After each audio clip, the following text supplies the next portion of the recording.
கர்த்தர் அதிசயங்களை செய்கிறார் ஊழியங்கள் வழங்கும் தேவ ஆலோசனை.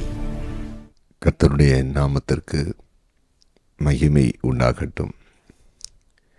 தேவ ஆலோசனை நிகழ்ச்சிக்காக உங்களை வரவேற்கிறேன், உங்களை வாழ்த்துகிறேன்.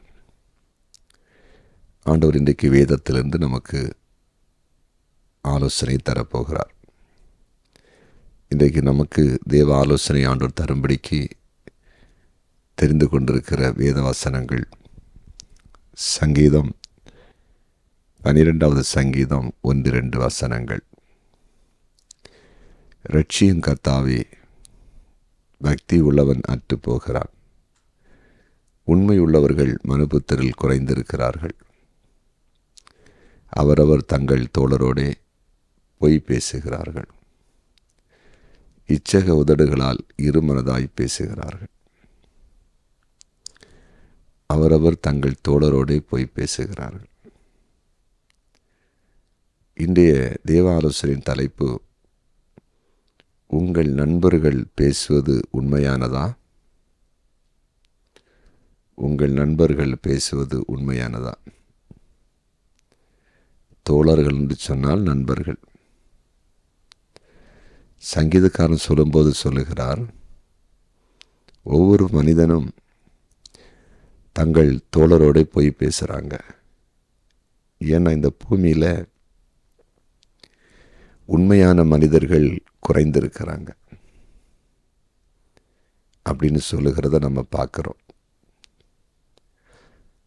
சில நம்மிடத்தில் சில காரியத்தை பேசும்போது, அதாவது நம்ம உண்மைன்னு நம்போம், அது உண்மை செய்தியாக இருக்காது.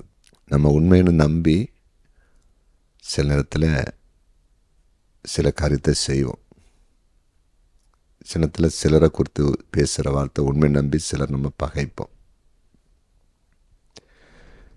ஒரு தடவை என்னை ஒரு நபர் சந்தித்தார்கள். சந்தித்து சொன்னாங்க, என் மகளுக்கு திருமணம் ஒழுங்கு செய்திருக்கிறது, அதற்கு பண தேவைகள் சந்திக்கப்படலை, நீங்கள் எங்களுக்கு ஏதாவது உதவி செய்யணும் அப்படின்னு சொல்லி வலுக்கட்டாயம் பேசிகிட்டு இருந்தாங்க. அப்போ நான் சொன்னேன், உங்களுடைய அட்ரஸ் கொடுங்க, ஃபோன் நம்பர் கொடுங்க, நாங்கள் பார்த்து உங்களை விசாரித்து எங்களால் முடிந்த அளவுக்கு உங்களுக்கு உதவி செய்கிறேன்னு சொன்னேன். நான் அந்த நபர் முதல்ல சொல்லிச்சு, எனக்கு ஃபோன் நம்பர் இல்லைன்னு. ஓகே, அப்போ அட்ரஸை கொடுங்க அப்படின்னு கேட்டால், நாங்கள் வாடகை வீட்டில் இருக்கிறோம், சரியான அட்ரஸ்ஸு தெரியாது அப்படின்னு சொன்னாங்க. நல்லா புரிந்து கொள்ளுங்க, அவங்க வந்த காரியம் ஒரு பொய்யான காரியம், உண்மை அவங்கள்ட்ட இல்லை. இனி ஒரு லிஸ்ட்டு காட்டுறாங்க. அதாவது இன்றைக்கு இந்த ஆட்களெல்லாம் சந்தித்தோம், ஒரு ஆள் 10,000 கொடுத்துருக்கு, ஒரு ஆள் 20,000 கொடுத்துருக்கு, ஒரு ஆள் 5,000 கொடுத்துருக்கு அப்படின்னு சொல்லிட்டு சும்மா அந்த பேர் ஒன்றும் போடாமலே அப்படி நம்பர் போட்டு இப்படி காண்பிச்சாங்க. அது உண்மையான காரியம் இல்லை. பாருங்கள், அவங்க பொய்யா பேசி ஒரு மகளுக்கு திருமணம் ஒழுங்கு பண்ணியிருக்கு, அதுக்கு பணம் வேணும் அப்படின்னு சொல்லிட்டு ஒவ்வொரு ஆட்களாக போய் சந்திக்கிறாங்க. உண்மை இருந்திருந்துன்னா, அவங்க பேசுகிற உண்மைன்னா ஃபோன் நம்பர் கொடுத்துருக்கலாம், இல்லை உண்மையான விலாசம் கொடுத்துருக்கலாம், அதுவும் இல்லை. இப்படி இந்த பூமியில் நிறைய பேர் ஏமாற்றிட்டு இருக்கிறாங்க. நம்ம நம்புகிறோம் சில இடங்களில். அதே மாதிரி சில சிநேகிதர்கள் இனி ஒரு நபரை குறித்து மோசமான காரியத்தை சொல்லுவாங்க. நம்ம அப்படி நம்பிடுவோம்.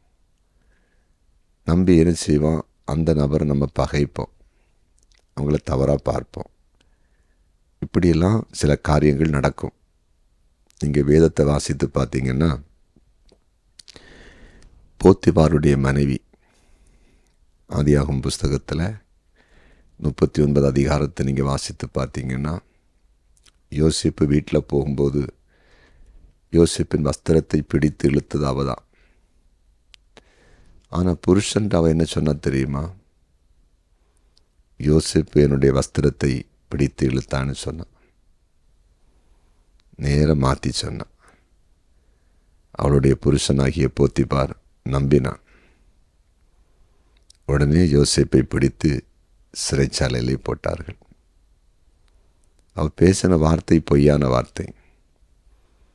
அவள் தான் போய் வஸ்திரத்தை பிடித்தா, மாற்றி சொல்கிறா. அவன் வந்து பிடிச்சாங்க. அந்த பொய் வார்த்தையை நம்பி மனைவி சொன்ன வார்த்தை இல்லை, மனைவி சொல்கிற வார்த்தை, மனைவி வார்த்தை மந்திர வார்த்தைன்னு சொல்லுவாங்க. நம்பி அப்பாவி யோசேப்பை ஜெயிலில் போட்டாங்க. அதே போல் நம்ம பார்க்கும்போது எலிசா கூட இருந்த வேலைக்காரன் கேயாசி, அவன் வந்து குஷ்டரோகம் சுகமாகி ஊருக்கு திரும்பி கொண்டிருக்கிற நாகமாட்ட போய் பேசினான். என்ன சொன்னான்? அதாவது பக்கத்து நாட்டிலேருந்து 2 ஏழை வாலிபர்கள் வந்தார்கள். அவர்களுக்கு மாற்று வஸ்திரம் வேணும், கொஞ்சம் வெள்ளி வேணும்னு சொல்லி கேட்டு வாங்கினான். அது உண்மை செய்தி கிடையாது. எலிசா வேண்டான்னு சொல்லிவிட்ட அந்த காணிக்கையை, பொருளை பொய் சொல்லி வாங்குறான்.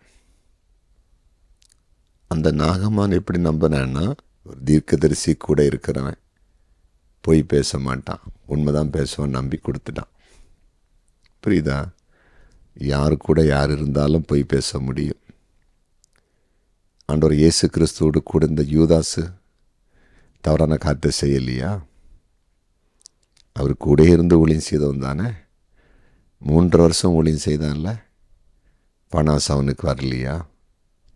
கூட இருந்துட்டு ஏசப்பா பற்றி அடுத்தவங்களுக்கு சொல்லி கொடுத்து காசு வாங்கி அவரை காட்டி கொடுத்து சிலுவைக்கு அனுப்பலையா? மனிதர்கள் வித்தியாசமாக தான் இருப்பாங்க அநேகர். இன்னும் நீங்கள் பார்க்கும்போது சவுல் ராஜா சாமுவேல் தீர்க்கதரிசி இடத்துல பொய் பேசலையா? உண்மையாக பேசினா. இந்த சாமுவேல் தீர்க்கதரிசி தானே சவுலை ராஜாவை அபிஷேகம் பண்ணார். அமலேக்கியோரோடு யுத்தம் பண்ணுவதற்கு கூட கர்த்தர் பேசினார் சவுல்கிட்ட. எல்லாத்தையும் அழிக்க சொன்னார்ல, அங்கே இருக்கிற ஆடு மாடு ஒன்றும் வைக்கக்கூடாதுன்னு சொன்னார்ல. இவன் தனக்காக தான் எடுத்துகிட்டு வரான் கொளுத்தவைகளை. நான் சாமுவேல் தீர்க்கதரிசிட்ட என்ன போய் சொன்னான் தெரியுமா? கர்த்தருக்கு பலி செலுத்துவதற்கு கொளுத்தவைகளை யுத்தத்திற்கு போன புருஷர்கள் கொண்டு வந்தார்கள். கர்த்தருக்கு பலி செலுத்த கொண்டு வந்தாங்களாம், தனக்கு கொண்டு வந்துட்டு. பார்த்தீங்களா? நீ கர்த்தர் உங்களோடு பேசி கொண்டிருக்கிறார். நீங்கள் வெளி உலகம் தெரியாமல் வாழ்ந்துட்டு இருக்கிறீங்க. நீங்கள் வேலை செய்கிற இடங்களில், அல்லது ஊழியம் செய்கிற இடத்துல, அல்லது உங்கள் குடும்பத்துக்குள்ளே மாறி மாறி சிலவங்கள்ட்ட சில காரியத்தை பேசுகிறாங்கல்ல, தொலைபேசியில் பேசுகிறாங்கல்ல, அதில் உண்மை செய்ய நினைக்கிறீங்களா? சங்கீதக்காரன் தானே சொல்கிறாரு, ஆண்டவரே தோழரும் பொய் பேசுகிறார்கள். தோழரோடு பொய் பேசுகிறாங்க, நண்பர்களோடு பொய் பேசுகிறாங்க. புரிந்து கொண்டீர்களா? இனி கொஞ்சம் கவனமாக இருங்க. சொல்கிறது எல்லாம் நம்ப வேண்டாம் நான் சொல்லலை. கொஞ்சம் பரிசோதனை பண்ணி பாருங்கள், கொஞ்சம் யோசித்து பாருங்கள், கொஞ்சம் விசாரித்து பாருங்கள். தெய்வ சமூகத்தில் ஜெபத்தில் வச்சு பாருங்கள். சில காரியத்தை உடனே அப்படி இப்படின்னு சொல்லிட்டு ஏமாந்து போயிடாதீங்க, சரியா?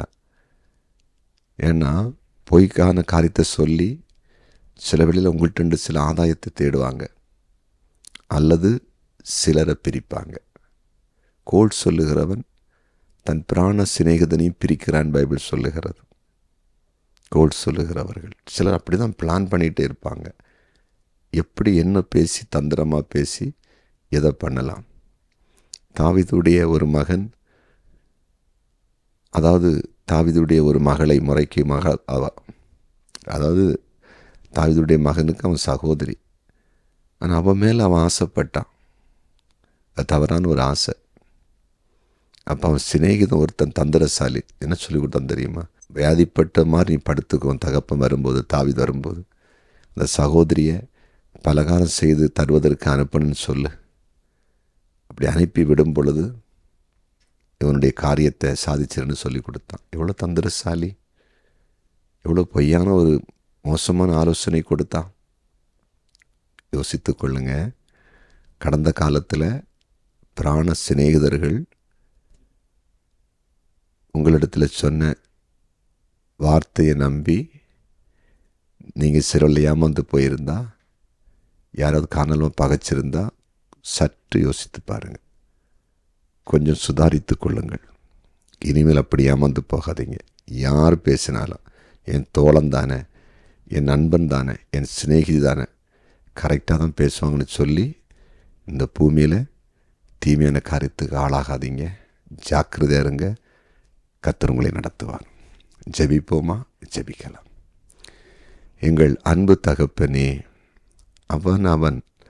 அவரவர் தோழனோடு போய் பேசுகிறார்களாம். இந்த உலகத்தில் நாங்கள் எவ்வளவு கவனமாய் வாழ வேண்டியது இருக்கிறது. எங்களுடைய தோழர்கள், நண்பர்கள், சிநேகிதர்கள், எங்கள் குடும்பத்தில் உள்ள உறவன் முறையார் சில நேரங்கள் பேசுகிற காரியங்களை நாங்கள் நம்புகிறோம். ஆனால் அதில் எவ்வளவு பொய்யான காரியங்கள் இருக்கிறது. அதனால் எத்தனை பேர் ஏமாந்து போயிருக்காங்க, எத்தனை குடும்பங்கள் பிரிந்திருக்கிறது, எவ்வளோ காரியத்தை இழந்திருக்காங்க. இனிமேல் உம்முடைய பிள்ளைகள் இப்படிப்பட்ட பேச்சுகள் வரும்போது ரொம்ப கவனமாக இருக்கட்டும், ஞானமாக செயல்படணும். எல்லாரும் சொல்லதை அப்படியே நம்பி வாழ்க்கையை வீணாக்காமல் காத்துக்கொள்ளுங்க. பெரிய காரியத்தை செய்யுங்க. இயேசுவின் நாமத்தில் பிதாவே, ஆமென்.